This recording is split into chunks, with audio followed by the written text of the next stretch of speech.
compartir la palabra de Dios, estamos entrando al libro de Segunda de Juan. ¿Cuántos capítulos tiene Segunda de Juan? Solo tiene un solo capítulo, es único, no hay más de uno. Es una carta muy pequeña y vamos a compartir este tiempo juntos.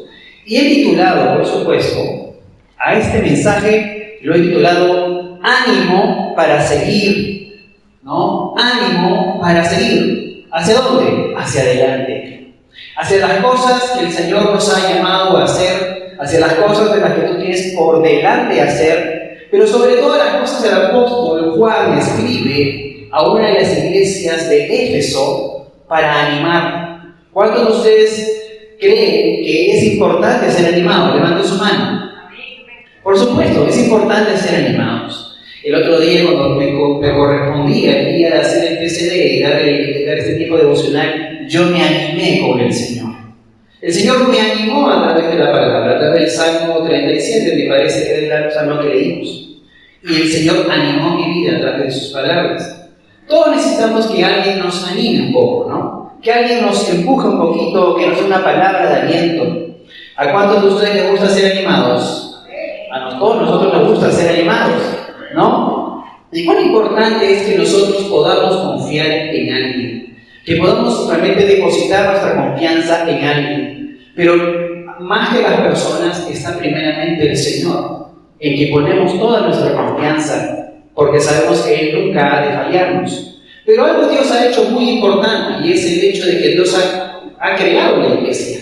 Y la iglesia es ese cuerpo de Cristo que nos acompaña, que nos ayuda.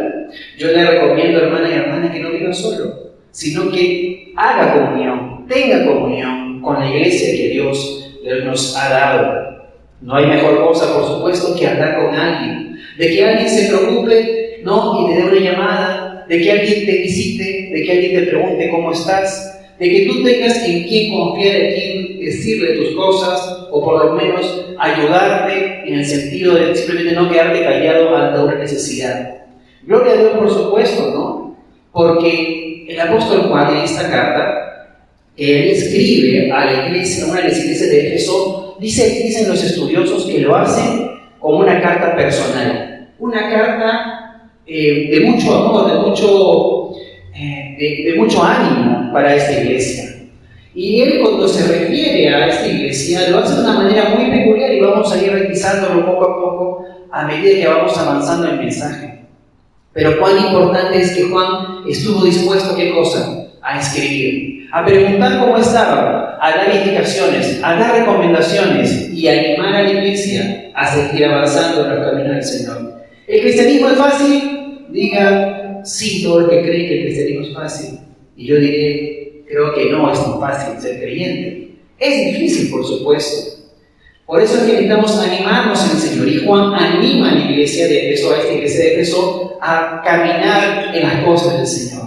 Juan era tan preocupado probablemente por su iglesia, que si Juan estuviese en este tiempo, hoy Juan estaría haciendo una videollamada a una de las iglesias de Éfeso, seguramente. Estaría, como se dice, procurando. ¿Cómo están? ¿Cómo están allá?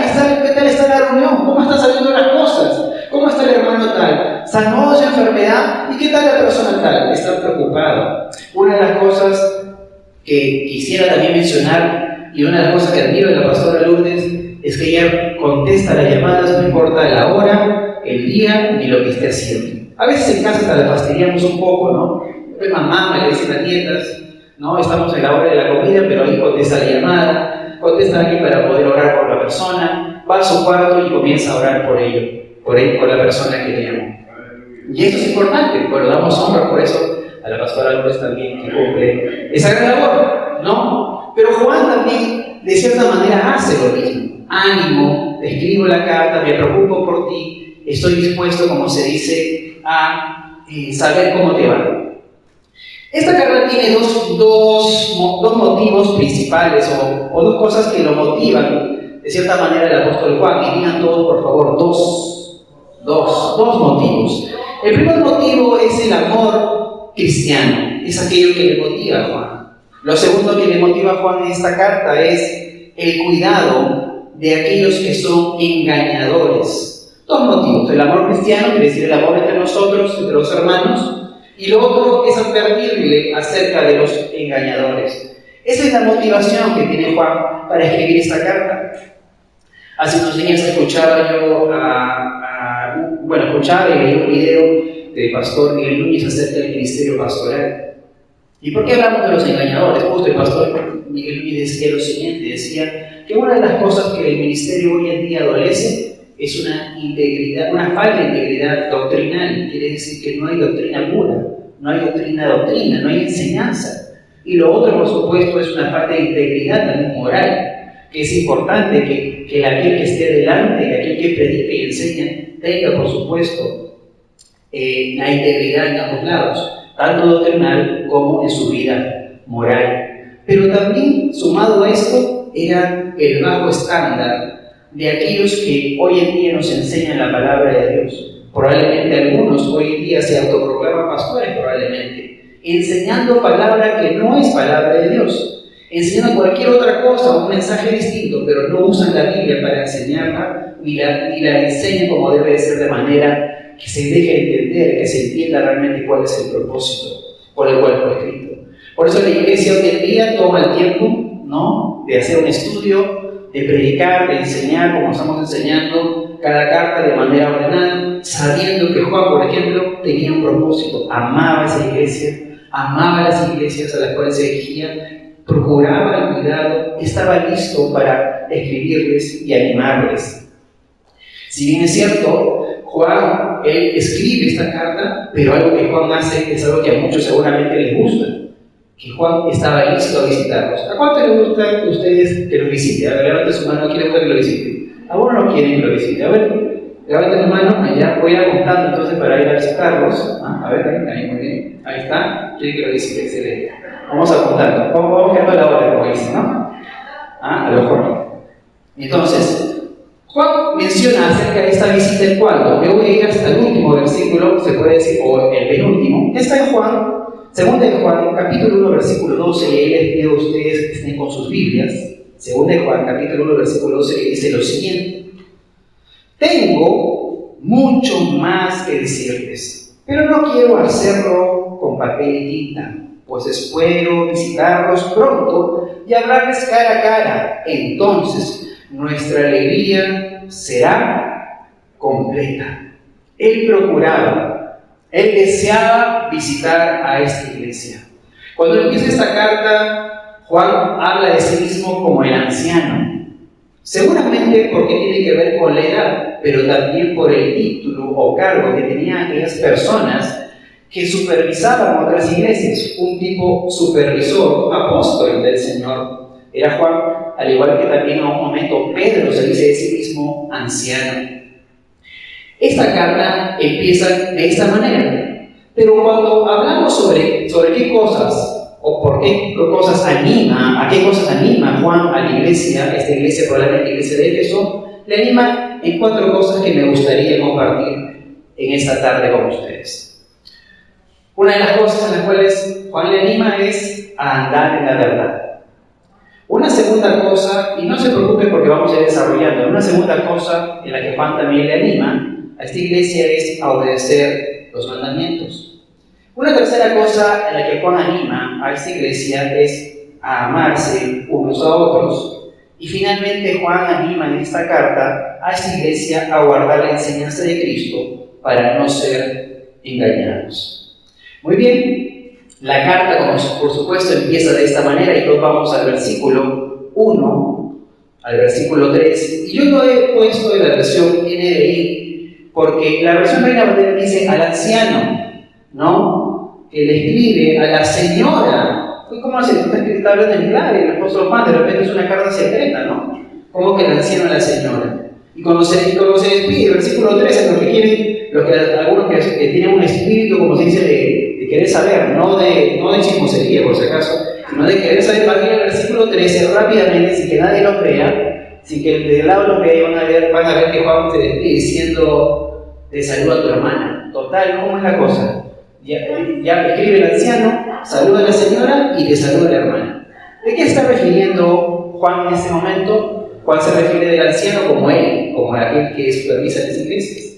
Juan menciona a la señora elegida, ¿no? Como aquella iglesia, ¿no? Y Juan, cuando se despide de la hermana, el versículo 13, versículo que no voy a tocar en este momento, pero está hablando de la iglesia de donde él está, tu hermana, la iglesia, tu iglesia hermana te saluda, ¿no? Qué bonito, ¿no? Hay una familia ahí, ¿no? La familia de Cristo representada. Entonces vamos a ver el versículo del 1 al 3, versión NBI, para que no salga la señora, sino que salga la iglesia. Vamos a ver, y dice lo siguiente, versículo del 1 al 3, capítulo 1, porque es el único capítulo que ahí dice, el anciano, a la iglesia elegida y a sus miembros, a quienes amo en la verdad, y no solo yo, sino todos los que han conocido la verdad, a causa de esa verdad que permanece en nosotros y que estará con nosotros para siempre. La gracia, la misericordia y la paz de Dios, el Padre de Jesucristo, el Hijo del Padre, estarán con nosotros en verdad y en amor. Juan empieza, por supuesto, hablando de los elegidos, ¿no? Ay, por ahí cuando leía esto de los elegidos me sonó un poco a creo que es una serie de Netflix, me parece, ¿no? Los elegidos, ¿no? No son esos elegidos, hablemos mejor de Chosen, que son los elegidos realmente, que vendría a ser la otra serie que ya está en Netflix, haciéndole publicidad en Netflix. Por supuesto, Netflix no tiene muchas cosas buenas hoy en día, pero bueno, ha puesto The Chosen, que es una serie de los elegidos, realmente los convocados, los discípulos de Cristo. Así que véanlo, le animo. La segunda vez que lo digo en una prédica, que la vez pasada creo que me dijo sobre el tema, así que lo vuelvo a mencionar, recuerdo sobre ello. Juan, por supuesto, habla de ellos como elegidos. Al principio de la carta y al final de la carta le vuelve a decir acerca de que son elegidos. ¿Cuántos elegidos han venido hoy a la casa del Señor? Amén. Todos hemos sido elegidos por el Señor. Estamos aquí porque Dios nos ha elegido. Ha hecho que nuestro espíritu responda a qué cosa, a su evangelio. Nos alegramos porque podemos conocer de Dios y porque hemos respondido a aquello que Dios, por su misericordia y su gracia, ha abierto nuestros ojos espirituales para ver sus verdades y para conocerlo. Esta carta, por supuesto, empezó con un saludo. ¿Quién no cuando ve a una persona le saluda? Por supuesto. Y esta carta hace un desarrollo, por supuesto, de la cual le llamamos el cuerpo de la carta, y al final, por supuesto, se despide cuando hablamos de la hermana, que es la iglesia a la cual se le manda saludos a esta iglesia.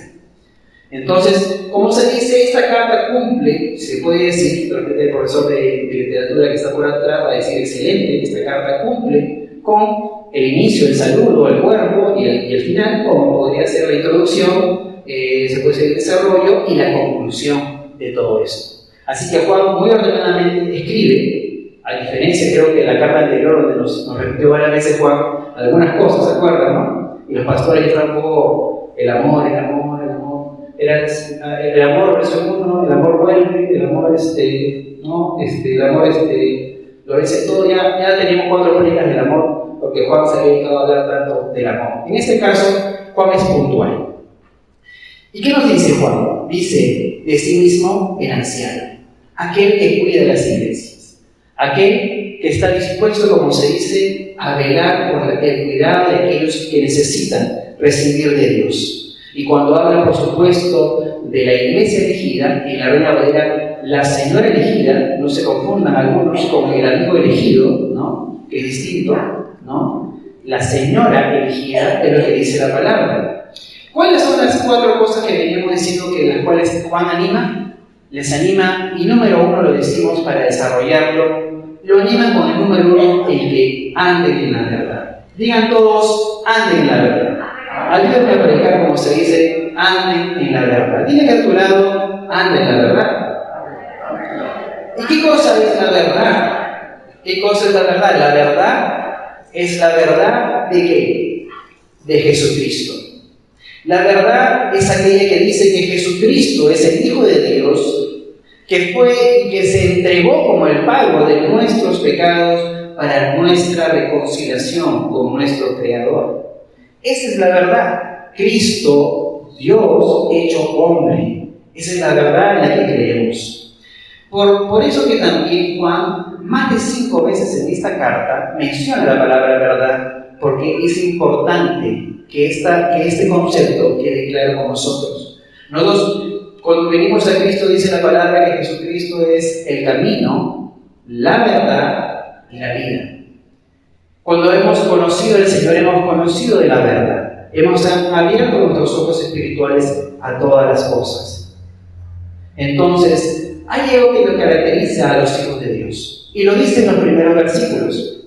Dice que el versículo 1 y el versículo 2 que acabamos de leer, dice que ellos se identificaron por causa del amor. Y era este amor el amor que los unía como iglesia. Y no solamente, sino que la verdad, dice la palabra, la verdad los hacía permanecer unidos, los hacía permanecer juntos.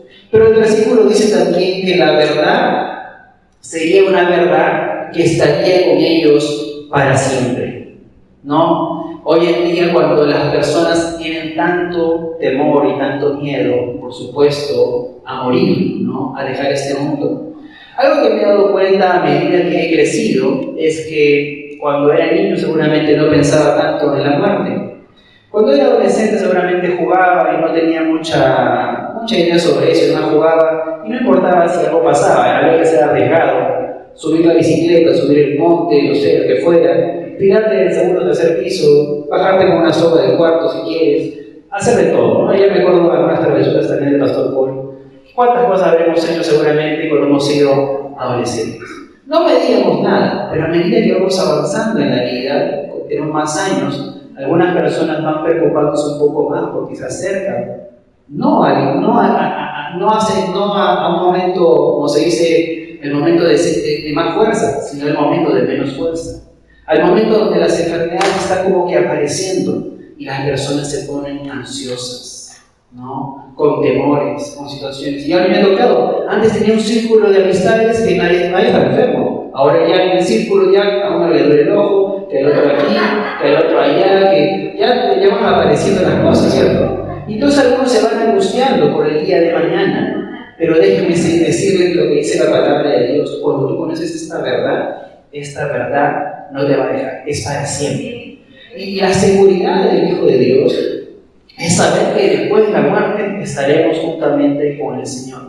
En el tiempo que me tocó que tanto disfruté este día sábado, volví a repetir esta palabra que me dice que el amor de Dios es algo que nos envuelve y del cual nada nos podrá separar, ¿cierto?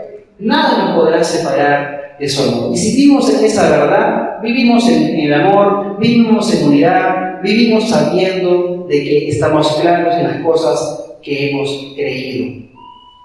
Por ejemplo, en el caso de Juan sentía, ¿qué cosa? Alegría, seguramente, por ver. ¿Por qué decía el versículo? El versículo decía, he visto a algunos que han perseverado en la verdad, que se han mantenido en la verdad, que siguen en el camino de Dios. ¿Cuántos se ponen a leer? Por supuesto, yo lo hago, y en el caso también los pastores, cuando vemos que cuando nosotros predicamos, enseñamos, vemos que hay respuesta. Que el hijo, el discípulo espiritual, está realmente respondiendo a la palabra de Dios y eso trae contentamiento, trae alegría, de que realmente hay una respuesta a la palabra. Juan, por supuesto, se alegraba también con ello, de saber que, qué bueno, le dice, hay hijos de tu iglesia. Es más, le dice, Señor, en la Reina Valera dice, hay hijos de tu casa, de tu iglesia, que perseveran en la verdad. Qué alegría haberme enterado, saber que están perseverando en el Señor.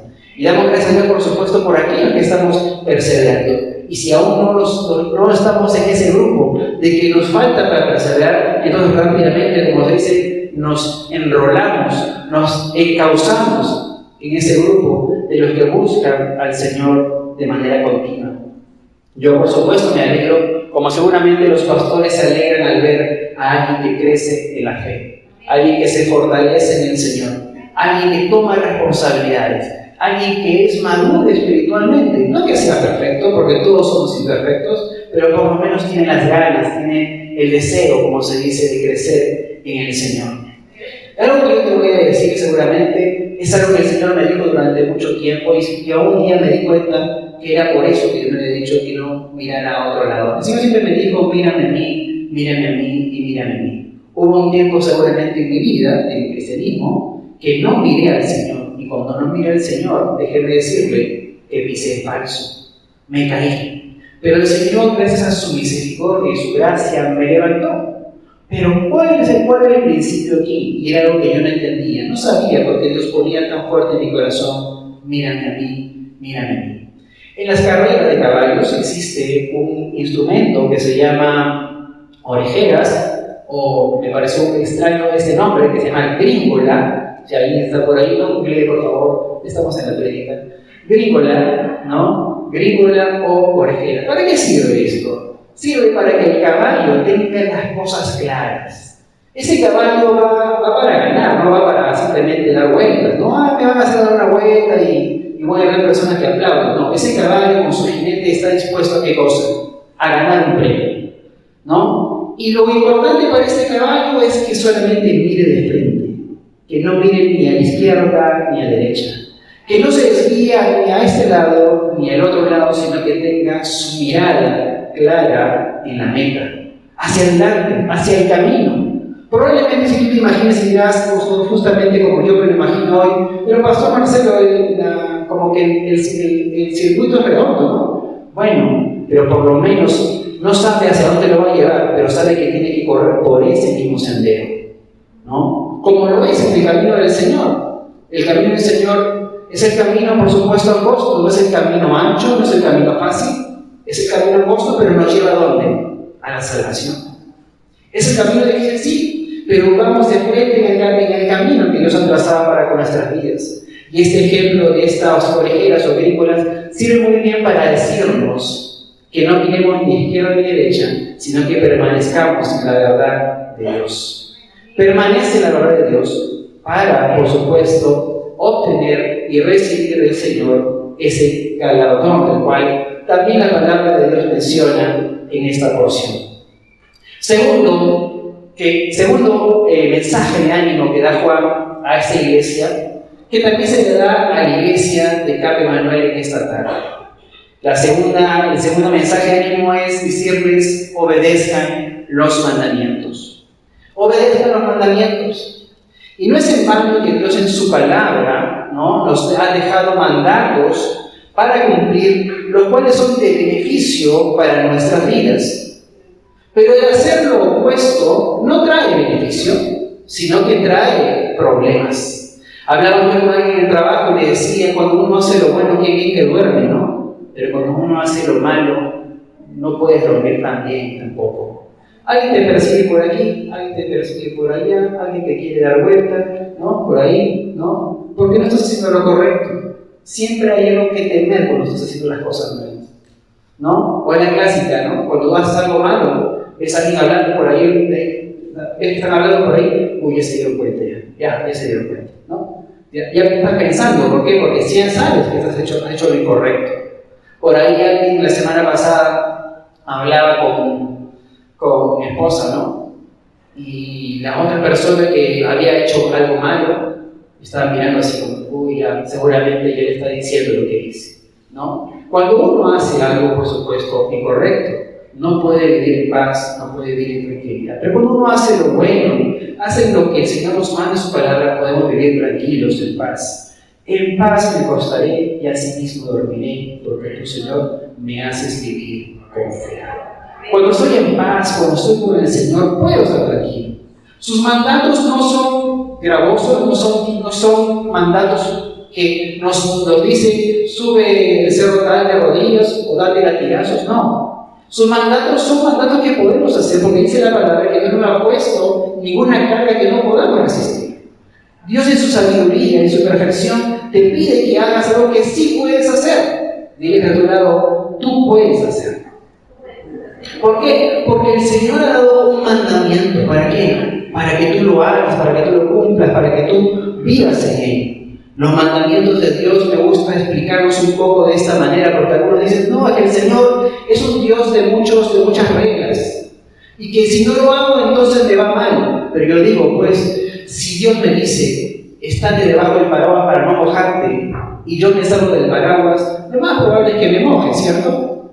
Si Dios me dice: en esta manera, yo hago una idea sobre un círculo, por ejemplo, el círculo de la voluntad de Dios, y yo entro en el círculo de la voluntad de Dios, y dentro de la voluntad de Dios hago todas las cosas que Dios me pide hacer, entonces me irá bien. Pero el día que yo salga del círculo de la voluntad de Dios, ¿qué va a pasar conmigo? Me irá mal. Porque Dios me dice, estas cosas que haces, si las haces, serán provechosas. Pero si no las haces y haces las otras serán gravosas. ¿Será que Dios es malo? No, Dios está advirtiendo de cómo vivir una vida buena, de cómo vivir una vida en paz, en tranquilidad, una vida de acuerdo a lo que Dios es, a su bondad, a su perfección, a su esencia, a su amor. Entonces no son los mandamientos de una obligación gravosa, de un Dios tirano, sino de un Dios amoroso, que dice, quiero lo mejor para ti, y para que tú vivas bien y estés bien en todas las cosas, tienes que hacer todas estas cosas, y al hacerlas encontrarás paz, tranquilidad, regocijo. Hasta Salomón lo dijo, cuando hablaba sobre las ganancias, sobre lo que recibía en su trabajo, y decía, no hay mejor cosa que el hombre coma y beba y disfrute del bien de su trabajo, porque eso también es bendición de Dios, ¿no? Dios estaba, ¿qué cosa? Hablándole, por supuesto, a sus hijos acerca de las cosas que son provechosas. No hablamos de un evangelio de un Dios tirano, hablamos de un evangelio de un Dios, por supuesto, de amor, pero también un Dios recto, un Dios justo, que hace justicia. Pero si Dios nos dice, estos son mis mandamientos, y fuera de ellos, probablemente te vas a enojar o no te va a ir bien, uno tiene que saber que Dios nos está guiando a lo mejor. ¿Cuántos de los que están aquí quieren obedecer los mandamientos de Dios? Un fuerte amén a quien realmente quiere hacerlo. Amén. Unos cuantos no quieren obedecer. Señor, tómales una foto en este instante. ¿Ah? Amén. Están rezagados también. Muy bien. Y los mandatos de Dios son, por supuesto, para nuestro bien. La palabra de Dios dice en 2 de Juan, vamos a leer capítulo 1, versículo 5 al 6, la parte A, dice lo siguiente. Dice, y ahora te ruego, Señora, hablando de la iglesia, no como escribiéndote un nuevo mandamiento, sino el que hemos tenido desde el principio, que nos amemos unos a otros. Y este es el amor, que andemos según sus mandamientos. Debemos recordar, por supuesto, cada mandato que Dios ha dado y nos ha entregado en su palabra. Gloria a Dios porque el Señor inspiró a otros hombres a escribir, por supuesto, bajo la inspiración del Espíritu Santo, su palabra para que sea nuestra guía. No estamos, como se dice, a la deriva, sino que Dios ha dejado su palabra para saber cuáles son sus mandatos, cuáles son sus deseos para con nosotros. Pero algo muy importante que habla la carta, habla sobre este mandamiento del amor. Porque si amamos, ¿qué estamos haciendo? Estamos cumpliendo con todos los mandamientos. El pastor Paul nos hablaba la semana pasada acerca de los mandamientos de Dios. Aquellos mandamientos que son verticales, que tienen que ver para con Dios. Y aquellos mandamientos que son horizontales, que tienen que ver para con nuestro prójimo. Un mandamiento vertical sería ¿cuál? Adorarás solamente o no tendrás dioses ajenos. Eso es un mandamiento vertical para con Dios. Y no robarás es un mandamiento horizontal, porque tiene que ver con mi prójimo. Pero si yo amo, como dice la palabra, que es el mandamiento desde el principio, que dice la palabra, entonces yo estoy cumpliendo prácticamente con todos los mandamientos. Porque ese amor, que no es un sentimiento, sino una decisión, me va a llevar a tomar la decisión de procurar lo mejor para con Dios y para con mi hermano. Tercer mensaje de ánimo de Juan para con esa iglesia. Le dice, ámense unos a otros. Ámense unos a otros. Segunda de Juan, capítulo 1, versículo 6, la parte B, dice, este es el mandamiento, que andéis en amor como vosotros habéis oído desde el principio. Y el mandamiento del amor, ¿cómo se resume? Se resume en amar a Dios y se resume, como hemos dicho, en amar a nuestro prójimo. ¿Cuántos están dispuestos a amar a su prójimo? A ver. Esa mano como que un poco se queda corta, no se levanta tanto porque todavía pareciera que la estuviera pensando, ¿no? Y porque es difícil seguramente, pero tomamos la decisión, vamos a amar, voy a amar al Señor, voy a hacerlo. ¿Cuántas veces nos sentimos en situaciones en las que de repente nos cuesta amar a alguien, pero el Señor, déjenme decirle, el Señor nos ayuda por su Espíritu Santo a hacer aquello que realmente nosotros no quisiéramos hacer por nuestros propios medios, sino porque Dios nos ayuda y nos impulsa. Entonces Él nos da ese empujoncito que necesitamos para amar a nuestro prójimo. Por supuesto, el amor es aquello que va a impulsarnos a tomar esta gran decisión, ¿no? Ese amor de Dios, el que ha sido sembrado en nuestros corazones, nos va a ayudar, por supuesto. Algo que yo siempre recuerdo y lo que yo tengo que hacer siempre es pensar dos cosas. Si Dios me amó a mí, ¿por qué yo no puedo amar? Si Dios me perdonó a mí, ¿por qué yo no puedo perdonar? Cuando yo me pongo en esta situación, entonces ya mis justificaciones no tienen validez. No, es que no puedo amarlo por esas cosas. Yo como te amé, dice Dios. No, es que yo no puedo perdonarlo, Señor, pero yo como te perdoné a ti. Entonces uno tiene que ponerse de cierta manera en esa posición y saber de que Dios nos está pidiendo algo que Él primero ha hecho con nosotros. Algo que Él primero ha estado dispuesto a hacerlo. Pero nosotros decimos, hablamos sobre el pecado, no, pero su pecado es más grande que el mío, Señor. Ese pecado es grandísimo, el mío era pequeñito nada más. No, probablemente el pecado de aquel que dice que es pequeñito está de repente con un pecadazo más grande, pero de orgullo, de altivez, de soberbia, creyéndose mejor que los demás. Entonces, ¿qué es lo que nos pide el Señor?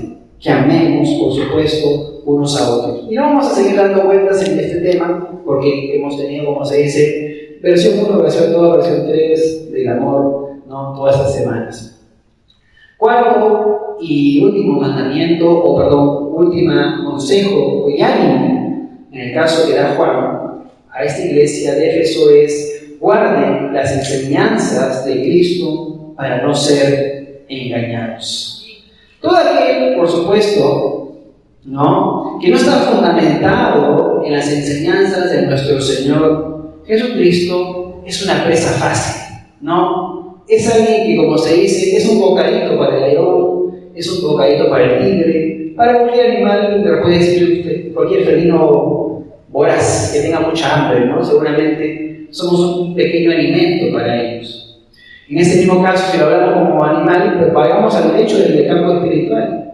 Somos un bocado, probablemente para el enemigo, cuando no estamos fundamentados en la doctrina de Cristo. ¿Qué cosa significa doctrina? Doctrina significa enseñanza. Cuando no estamos fundamentados en la enseñanza de Cristo, que Cristo como modelo, que Cristo en sus palabras, entonces somos presa fácil del enemigo. Hoy en día, por supuesto, en el cual se vive todavía con el coronavirus, con el COVID, y se vive, por supuesto, con muchas enfermedades, una de las cosas más importantes que tenemos que hacer es seducir nuestro sistema inmunológico. ¿Y cómo es nuestro sistema inmunológico? A través de una buena alimentación, a través de una vida no sedentaria, sino un poco de ejercicio, ¿no? Es importante, por supuesto, que estemos preparados para que nuestro cuerpo pueda resistir cualquier enfermedad, para que realmente nuestro organismo pueda dar batalla, porque tenemos elevado nuestro sistema inmune. De la misma manera, si nosotros, por ejemplo, en el campo espiritual no nos fundamentamos nuestra vida en las enseñanzas de Cristo, seremos alguien débil en su sistema inmune, pero en el caso del sistema, se podría decir, espiritual, si podemos llevar a ese lado. Porque estaremos simplemente presa fácil para que el enemigo nos engañe en nuestros pensamientos, nos tiente y caigamos fácilmente. Porque no tenemos de dónde agarrarnos, no hay palabra que nos sostenga, porque no leemos la palabra, porque no tenemos comunión, porque no imitamos a Cristo, porque no meditamos en la palabra de Cristo. Entonces somos, ¿qué cosa? Presas fáciles para el enemigo. Y lo que más deseaba Juan para esta iglesia era que esta iglesia no sea engañada. ¿Qué diría Juan? He trabajado y me he esforzado por esta iglesia, ¿no? He hecho de repente vigilias, he ayunado, me he procurado, los he ido a visitar, para que alguien venga y les predique un evangelio distinto, los engañe, los mueva de la verdad. ¿Él qué quería? Que no perdieran su galardón. ¿Él qué quería? Que perseveraran en el Señor. ¿Qué quiere Dios para nosotros como iglesia? Que sigamos en la verdad, que perseveremos, que no nos dividamos ni izquierda ni derecha, que no hagamos caso de aquellos que traen un evangelio distinto, sino que procuremos, por supuesto, meditar, escuchar las palabras de Cristo y imitar, por supuesto, a nuestro mejor modelo, que es el modelo de Cristo. A veces cuando hablamos sobre el sistema inmune, por ejemplo, en cuanto al tema de las enfermedades, a veces me gusta meditar en esta idea de que algunos, espero que en esta iglesia no pase, ¿no? Como se dice, piden por sanidad, pero el hermano come a mano poder. Pide por sanidad, pero el hermano no mueve ni un dedo, dice el caso en el control remoto, cuando tiene a la mitad del cuarto, ¿no? O sea, no hace ejercicio, no se mueve, no procura. Entonces pide oración por aquello que es una consecuencia a su mala alimentación y a su mala manera de vivir. ¿Será que Dios es malo? ¿Que Dios le ha mandado una enfermedad? No. Lo que está haciendo es viviendo las consecuencias de una mala alimentación y de una mala estilo de vida. Y a veces pedimos orar, como se dice, por sanidad. Bueno, yo digo, ya por misericordia será esa oración, ¿no? Porque hace buen tiempo el Señor ya le había mandado a hacer ciertos cambios, seguramente alguien te los había dicho. Entonces, es importante, y bueno, no soy un nutricionista, ni tampoco soy doctor, pero es claro que es importante, y recibimos por supuesto de un conocido en el tema, que es importante que cambiemos y mejoremos nuestro estilo de vida, sobre todo en este tiempo de tantas enfermedades. Así que, por supuesto, haciendo un paréntesis en mensaje, les animo a alimentarse mejor, a hacer ejercicios, a salir a caminar, a tomar aire fresco, a hacer cosas buenas, a poner su mente en la palabra del Señor. Y como decía el pastor Paul en la reunión de hombres, hacer una reprogramación. ¿Cuál es la palabra? Hacer una reprogramación de nuestra mente. ¿Qué? Con la palabra de Dios. ¿Qué cosa puede limpiar nuestra mente y nuestro corazón si no es la palabra de Dios? Por supuesto que sí, eso nos va a ayudar en todo tiempo. Vamos nuevamente al punto. Guarden las enseñanzas de Cristo para que no sean engañados. Leemos segunda de Juan y vamos a leer del versículo 7 al versículo 10. Esta porción tiene unas 3 enseñanzas que se puede decir que son cruciales, importantes. Y usted me acompaña con su vista y dice: porque muchos engañadores han salido por el mundo, que no confiesan que Jesucristo ha venido en carne. Quien esto hace es el engañador y el anticristo. Mirad por vosotros mismos para que no perdáis el fruto de vuestro trabajo, sino que recibáis galardón completo. Cualquiera que se extravía y no persevera en la doctrina de Cristo no tiene a Dios. Y el que persevera en la doctrina de Cristo, ese sí tiene al Padre y el Hijo.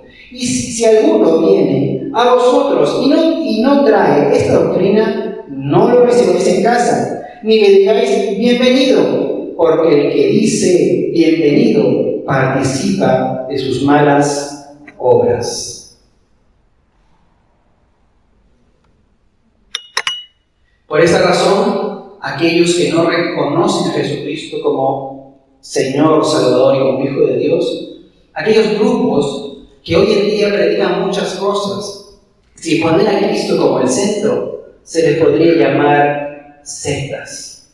Aquellas sectas que están, como se dice, desviando al pueblo de Dios, ¿no?, a creer en un evangelio distinto. Cuando Cristo no es el centro, entonces todo está desordenado, porque Cristo tiene que ser el centro y Cristo tiene que ser predicado en todo tiempo. Por eso que también cuando nosotros aprendemos también en un seminario, en un instituto bíblico, nos dicen: todo lo que tú prediques tiene que ser cristocéntrico. El motivo por el cual las escrituras han sido escritas es para anticipar a Cristo y hablar de Cristo en todo tiempo. Cristo sigue siendo el centro desde el principio. Por eso Juan 1.1 también habla que el verbo de Cristo estaba en el principio, cuando todas las cosas fueron creadas. Entonces, aquel grupo que te enseñe, que te predique y te hable, y si no te habla de Cristo y te habla de otra cosa distinta, entonces no está siendo un grupo o alguien que te enseñe de manera sana o correcta la palabra de Dios. Todo tiene que ser cristocéntrico. Digan todos cristocéntrico. Quiere decir que Cristo sea el centro de todas las cosas, ¿no? Algunas cosas muy importantes que vemos en este texto bíblico para aquellos que han estado atentos y han estado leyendo. Dice lo siguiente, por ejemplo, dice: hay muchos engañadores. Y por eso, y esta es una razón por la cual nosotros tenemos que conocer la palabra de Dios. Hermano, hermana, no abran la Biblia solamente cuando vienes a la iglesia, ¿no? Algunas de sus Biblias probablemente, no, espero que no sea de esta iglesia, suena como puerta vieja, ¿no? Como que la bisagra está como oxidada, ¿no? Porque de repente solamente se abre cuando vienen a la iglesia, ¿no? Pero la palabra de Dios se tiene que abrir durante todos los días. Hoy día tenemos la facilidad, como alguien dijo por ahí, ¿no? Alguien nos dijo en el grupo que tuvimos de hombres, y dijo, uno tiene que realmente procurar buscar la palabra de Dios. Tenemos internet, tenemos tablets, tenemos celulares, tenemos Biblia, tenemos todas las formas de que la palabra sea escuchada. Tenemos audio, tenemos podcast, tenemos Spotify, tenemos YouTube, tenemos todo. Y la palabra de Dios podemos recibirla, por supuesto. Y la iglesia, por supuesto, procura hoy en día, en este tiempo de la tecnología, estar presente en todos los lugares. Esperemos que pronto hagamos nuestro propio podcast, ¿no? Para Spotify sería bonito. Pero bueno, la idea es, ¿cuál es la idea? De que tenemos que perseverar en la palabra de Dios. Y por supuesto, haciendo paréntesis sobre lo que encontramos en internet, por eso es importante que conozcamos la palabra de Dios, porque algunos de estos falsos profetas o engañadores que la palabra advierte ya están en internet. Y por ahí un hermano dije, hermano, te paso esta predica hermosa. Y era el del hermano tal adventista. No, y te paso este estudio excelente. Y era de la página de los testigos de Jehová. O sea, cuando no nos damos cuenta, ¿no? Y cuando no estamos buscando, tenemos una vida de búsqueda de Dios a través de su palabra, podemos ser presa fácil. Así que subamos el sistema neurológico o subamos nuestro sistema espiritual con la palabra de Dios. No creas tampoco, como se dice, todo lo que el pastor Marcelo diga. Mejor anda la palabra de Dios y cerciórate que lo que él ha dicho está en la Biblia antes de creer, por supuesto, todas las cosas. Así que la palabra de Dios, ¿qué cosa es? Aquel que cierne, aquel que nos da, como se decía el pastor Harold, nos da la plomada, ¿no? Para el arquitecto, para hacer las cosas de manera correcta. La palabra de Dios es la que nos guía a ello. Así que hablamos de los engañadores, ahora hablamos sobre la doctrina de Cristo. Y la doctrina de Cristo, ¿cómo se ve la doctrina de Cristo? Tengo que mirar a Cristo, mirar los evangelios. ¿Cómo se conducía a Cristo? ¿Qué hacía? ¿Cómo vivía? ¿Cómo se comportaba? ¿Cómo respondía? ¿No? ¿Resultaba él respondía con un golpe? No. ¿Hacía algo para con Jesús? ¿Cómo respondía? Con sabiduría. Con el Espíritu está. Usaba la palabra para responder. ¿Cómo respondemos nosotros hoy en día? Tenemos que examinar, por supuesto, nuestras vidas. ¿Cómo yo realmente aprendo la doctrina de Cristo? Viendo a Cristo a través de los evangelios. Mateo, Marcos, Lucas, Juan, facilito. Lo leemos todo y aprendemos de Cristo. ¿Cómo sabemos de Cristo y sus palabras? Realmente los evangelios, sabemos de Cristo y la manera en la que Él actuó y habló. Y es más, explicó mandamientos del Antiguo Testamento para que fueran más claros. Y algunos dirán, uy, pero le elevó el nivel. Sí, por supuesto que le elevó el nivel, porque no era solamente esto, sino era más allá de lo que decía la palabra. Así que la doctrina de Cristo está en la palabra de Dios y podemos acercarnos a ella. Hay dos mandamientos finales que estarán en esta porción. Y los dos mandamientos finales es mirar por vosotros mismos. ¿Para qué? Para que no perdáis el fruto de vuestro trabajo, sino que recibáis el galardón completo. Procura en el Señor, ¿no? Ver por aquello que tú estás recibiendo, por aquello que tú estás comiendo y alimentándote. Vamos a juntar aquí en la alimentación con el sistema inmunológico, vamos a juntar por aquí el caballo con las gringolas o las orejeras, camino recto, buena alimentación. Persevero en el Señor y me alimento de las cosas del Señor. Es importantísimo, por supuesto, que como hijos de Dios nos preocupemos por no perder aquello que el Señor nos ha dado. Dejen de decirles que la salvación no se pierde, porque nadie ganó ni hizo nada para ser salvo, sino que Cristo lo hizo todo por nosotros. Pero déjame decirte que la palabra sí dice al obrero, aprobado y desaprobado. Quiere decir que yo iré, tú irás y todos iremos a la presencia de Dios, pero algunos recibiremos galardones y otros no recibiremos galardones. Algunos seremos premiados y otros no seremos premiados, porque eso dice la palabra. Por supuesto, estaremos delante del Señor, pero Dios dice obrero aprobado y obrero desaprobado. Eso le dice la palabra en Timoteo. Y también dice la palabra lo siguiente, acerca de estas ideas sobre perseverar en las cosas del Señor. A ver, por aquí estaba. Muy bien. Y dice, lo segundo que dice es, cualquiera que se extravía y no persevera en la doctrina de Cristo, no tiene a Dios. Y esto, como se dice, es una idea, o por supuesto, una característica de aquel que persevera en el Señor. Si tienes la doctrina de Cristo, entonces tienes a Dios. Si no tienes la doctrina de Cristo, entonces no tienes al Señor.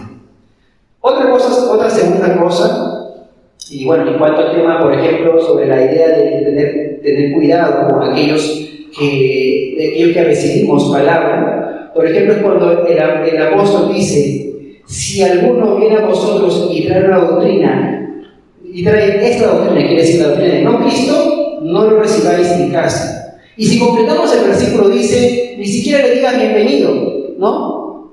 Ni siquiera le digas bienvenido, porque si le dice bienvenido, está haciendo parte de sus obras. Entonces tú te estás haciendo con él también en su mismo error. Recuerdo alguna vez, hace un tiempo atrás, que recibimos a alguien en nuestra iglesia. Era supuestamente un apóstol que venía a completar la Biblia, ¿no? Iba a escribir un poco más de la Biblia. Parece que la Biblia se había quedado corto y necesitaba hacer un poquito más, o que quería hacer el volumen 2, ¿no?, de la Biblia. Y algún hermano, pastores ahí en su momento, muy sagaces, ¿no?, algunos con rocha, como se dice, con vergüenza, ¿no? ¿Cómo le vamos a hacer padre, no, de frente, ¿no? Pero se dio la oportunidad, y había una programación de que este apóstol viniese a enseñarnos varios días, pero el segundo día ya nuestros pastores le dijeron: ya no vengas, ya no, gracias. ¿Qué cosa pasó? No comimos la vergüenza, la molestia de los organizadores, la persona que lo trajo, no importó. ¿Por qué? Porque estábamos cuidando la comida que estábamos comiendo en ese momento. Y sobre todo estábamos teniendo cuidado, no importando probablemente aún a quien lo traía, para decirle: ay, no más, gracias, ya no más. A mí me dio mucha pena, porque después me enteré que este hombre estuvo en una iglesia y estuvo en un momento, por supuesto, de, no sé, parecía un tiempo de trance, no sé, porque era terrible el lugar, y lo que hablaba y lo que decía. Y yo decía: cuán importante es que aquellos que suben al púlpito tengamos esa responsabilidad para con el Señor de predicar la palabra de Dios como debe ser predicada. Por eso también el pastor Miguel Núñez, que también ha hablado sobre él en su momento, habla sobre ese bajo estándar de hoy en día, en el caso de algunos que enseñan la palabra de Dios. Es importante, por supuesto, que aquel que es levantado para predicar la palabra primero sea reconocido por el Espíritu Santo, porque es el Espíritu Santo quien levanta a los pastores. Y es el pueblo pastoral y su iglesia lo que lo reconoce. Entonces nadie puede llamarse pastor si la oveja o las ovejas no reconocen en esa persona un pastor o una pastora, ¿no? Porque no, oye, ese pedazo de quién es, no levantó a pastor ayer, pero no parece ni pastor. O sea, normalmente cuando alguien tiene un ministerio pastoral o cuando alguien tiene un ministerio de enseñanza, se le nota antes. Desde antes ya se ve que hay en el corazón de este hombre o de esta mujer una disposición para la enseñanza de la palabra de Dios. Así que es importante, por supuesto, como hijos de Dios, que nos tengamos cuidado, como dice la palabra, de mirar por aquello que comemos, de mirar por aquello que nosotros estamos haciendo, para que no perdamos lo que Dios nos ha de entregar. Y segundo, como dicen esos mandamientos, no abras la puerta ni digas bienvenido a aquel que viene con una doctrina distinta, porque te vas a hacer como él, probablemente, en su error. Uno tiene que estar dispuesto, por más que sea difícil, como le dijimos a este hermano: muchas gracias, Dios te bendiga, gracias por habernos visitado, gracias por tus buenas intenciones. Pero déjame decirte que si yo soy duro con él, podría decir que lo que predicaba era doctrina de demonios. Porque nadie puede completar la Biblia, es decir que la Biblia está incompleta. Porque nadie puede decir que algo le faltó para seguir escribiendo un evangelio distinto. Entonces, cuando tenemos que ser, como dice, veraces y astutos para darnos cuenta, por el discernimiento que Dios nos da, por su Espíritu Santo, para darnos cuenta cuando todo esto sucede. Finalmente, terminamos diciendo que Juan procuraba, por supuesto, lo mejor para los santos de su iglesia. Y es lo que Dios quiere y procura para nosotros como iglesia. Como Juan escribiendo en esa iglesia, Dios hablando a nosotros hoy acerca de estas cosas, para que vivamos rectamente, para que nos animemos, para que perseveremos en el Señor. ¿Estás cansado? ¿Necesitas que Dios te ayude? Entonces nos levantamos en el Señor para pedirle a Dios fuerzas, ánimo del Señor. ¿Crees que no puedes lograrlo? Dios te va a ayudar a hacerlo. Dios te va a ayudar a perseverar en los caminos del Señor. Es necesario, por supuesto, que cumplamos dos cosas. estar en el lugar correcto, ¿no? Y escuchar, por supuesto, el mensaje correcto. Estar en el lugar que debemos estar, para recibir de Dios. Y estar, por supuesto, escuchando las palabras de Dios, para que éste nos ayude en el caminar.